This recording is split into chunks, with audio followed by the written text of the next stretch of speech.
In this video, I will show you how to slow down a boomerang on Instagram.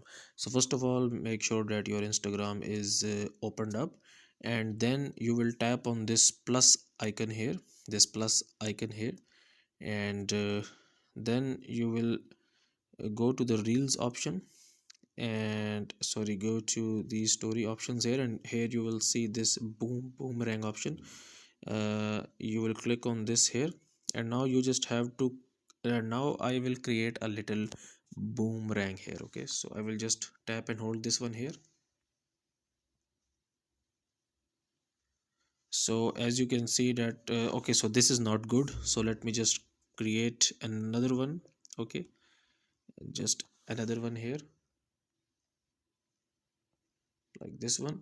So right now we have created another boomerang here.